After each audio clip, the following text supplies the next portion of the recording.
Here at Burdeen's Jewelry, we are authorized dealers for almost 20 brands, including Panerai and IWC. Today, I have the good fortune of sitting down with my colleague, Arina, who is an assistant manager, so both Panerai and IWC boutiques here at Burdeen's. Arina, thank you so much for joining. Thanks, Marco. Always a pleasure. Absolutely. Thank you so much. I really appreciate you taking the time and sitting down. I wanted to kind of get into your story. First and foremost, how you got into watches, and obviously, what are your thoughts on the watch industry and now working so many years and having so much experience? Yeah, I actually think you and I never had this conversation because Marco and I met recently, but we never talk about how you got in the industry or I got in the industry. But I'm sure you have a story as well. Sure. I got in the industry, I was just telling my friends, around 5 years ago in the watch industry of that caliber. And I never had experience. I got in right away and started selling Lange and Söhne, Panerai and IWC, and fell in love and became, I would say, successful in what I do right now. And the reason for that, because I'm absolutely in love with watches. Yeah, I think it's your hunger to learn, right? I think it's kind of the same thing for me. And I think it's why we get along so well. It's like the passion for watches, right? The passion to learn is there for sure. And it's certainly been huge for you or from what I've seen. I guess my first question is like, what makes you gravitate towards a certain watch? Like if you're interested in a watch, what are some of the features that you look for to say, oh, that's a really nice watch? So it's a great question because I feel for women and for men, it's always will be a different feedback. And my feedback is coming from more of a watch industry right now, but I also am around a man who knows watches really well. So when I look at the watch, for me, mechanics are very important, but not as important as design of the watch. So I always gravitate towards design. And the brands I fell in love with originally was Panerai and Lange. Panerai, the story behind, that's what really touching sometimes for a lot of watch brands. And there's one of them that I was deeply in touch with how they communicate with their clients, who are their clients. And basically, the guys who I grew up around that will all be wearing Panerai. And that's why for me, it's really easy to communicate with my client about that. So I would say that's probably my two favorite brands right now. It's Panerai and Lange. Nice. Yeah, two amazing watch brands. Of course, Lange being kind of the highest end, and then Panerai being that kind of tool watch, like super good to wear every day and do pretty much anything in. I guess any crazy stories that you've experienced or that you would like to share kind of working in the watch industry, be it, in watches or with maybe customer stories, things like that? The one story with Panerais, I don't even know if I can tell them because they're always so crazy, but the one story that really deeply touched my heart is when I recently met somebody on a ski trip and he was wearing a Panerai watch and I started talking to him and he said that I got this watch for my friend who passed away in a helicopter accident and his wife want to give it to me this because we had the matching watches with that. I gave it to him on his birthday. And when you learn about watch industry, it's not just about pieces. It's about the connection you create with your friends, with your buddies, with your family and friends. The level of care about that watch became something more than just the watch. It became a gift that he can probably have for the rest of his life. Obviously, the watches themselves, the material objects are awesome, but the stories that you experience with them on wrists and the memories that you share with other people and the people in this kind of hobby are the best part. I know you brought out a couple watches that you kind of maybe want to touch on or talk about that are some of your favorites currently. Yeah, I grabbed a couple models and you just did a presentation on this piece and I snatched that from your stash. I absolutely love this pre-owned Lange and Söhne. And it's a Lange one with factory set deep flawless diamond. It is one of the kind pieces that you can't really find that online anywhere. Lange does not do that many pieces with diamonds. What I like about it's super unique, but it's also can be wear on a man or a woman wrist. Asymmetrical dial that create a perfect symmetry with the golden ratio. That's another insane thing. And truly the craftsmanship of Lange with 3/4 plates and German ribbing and hand-engraved balance cock. Small details on that timepiece, that's what's really set the brand apart from anything else. I don't know how much we charge right now, but I think that's a piece that a brainer want to have in your collection. It's not just unique in terms of like design, but it's actually a piece unique from a Lange Zone, right? So it's the only one like this in the world. And yeah, I would echo everything that you just said. It's just a beautiful, beautiful timepiece. And the diamond bezel really makes it stand apart. And the fact this is the only one in the world makes it all the more special. Awesome watch. And then another piece I want to share, it is a Panerai annual calendar. This piece came out at Watches and Wonder of 2023 and just start seeing and delivering this piece to our stores. It's pretty cool because the entire calendar is done in Italian. It's a radio mirror collection. You don't see many of them in stock anymore. It's super rare, hand-painted alligator strap, deploy and buckle, and a timeless piece. To me, it speaks that it's a timeless classic Panerai.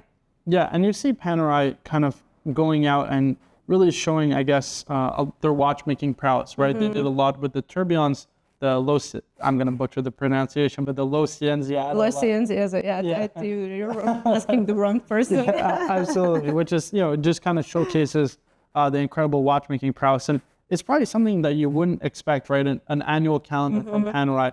Is that what intrigues you most about the model, or is it kind of just the little details that make You're probably not gonna, yes, you don't expect something like this from the brand, but they don't do that many pieces of that. But when they execute something, they execute this beautifully. Yeah. I mean, everything about this watch, including dial and small detail like a hand-painted strap, I think you can't pass that watch by, especially if you really enjoy the brand. This has become one of the kind watches that can be a star in your collection. So I love this one, and I don't know if you and I talk ever about this one, but this piece to me is no-brainer. I like this piece because it is such an Americana with a hand engraving case, Navy Seal, 44 millimeter classic luminar marina with brunette steel. So the way they process this case is extremely unique. They basically will take stainless steel case, dip that in PVD coating, and watchmaker will sand it by hand. It's $9,800, and it look good on everybody. I adore this piece. Yeah, I mean, the Luminor is such a kind of distinct, icon from the brand. Yeah. Right, I just did a top 10 most iconic watches of all time, and Luminor for me is one of those icons you have to include.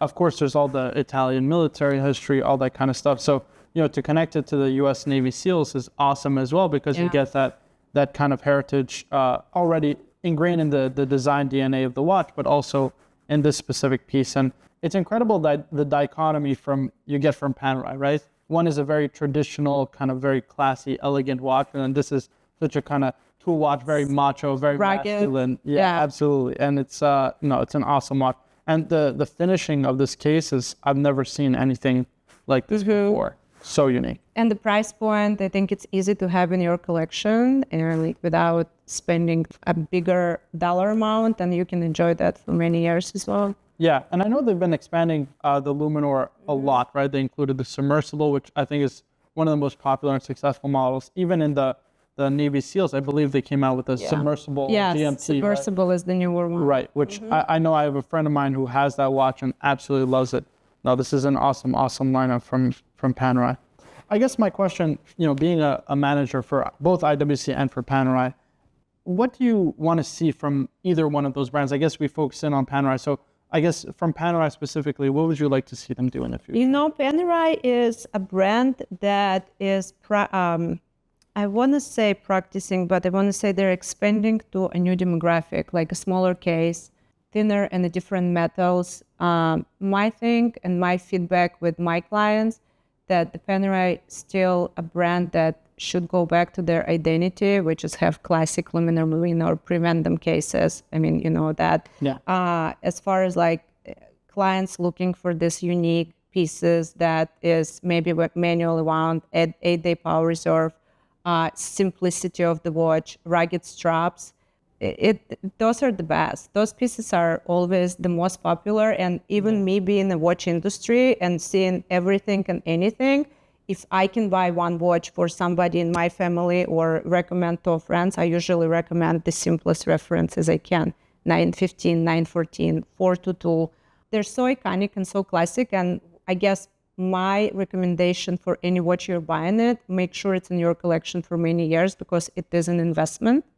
Yeah, I think, I mean, what's your feedback? Yeah, no, I totally agree with you. Sometimes it's more difficult to do a simple watch and execute it super well than do a super complicated watch and execute that really well. So yeah, I'm with you. I think when it comes to Panerai, they're kind of simple time-only watches are probably some of their best. I do like the down trimming of size, just selfishly, because I can't really pull off a 44 millimeter watch, me personally, but I enjoy like the 40 range is nice, the submersible range. And especially in 42, I think is spectacular. So I'd love to see them kind of expand on that.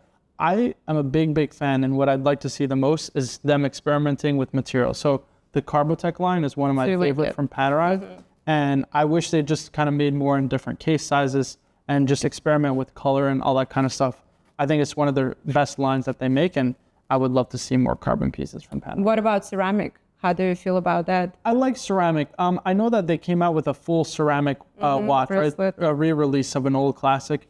And that was we got to see and get hands-on with that watch. It was an awesome watch.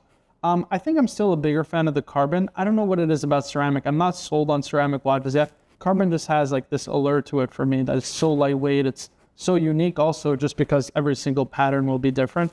I love carbon. Yeah. Good call. Awesome. Arina, thank you so much for joining me. I really appreciate it. Thanks for taking the time and showing us some awesome Panerai watches. Maybe we'll come back and do another presentation with a few IWCs. That would be really nice because I know their new releases has been incredible this year. Sick. Yeah, some great timepieces. Guys, if you enjoyed this video, please be sure to hit the like button, subscribe for more videos like this in the future. If you have any questions for Arina, leave them down in the comments. I'm sure she'll be around. Of course, she can always answer any questions you have. Thank you so much for watching. I'll see you guys in the next one.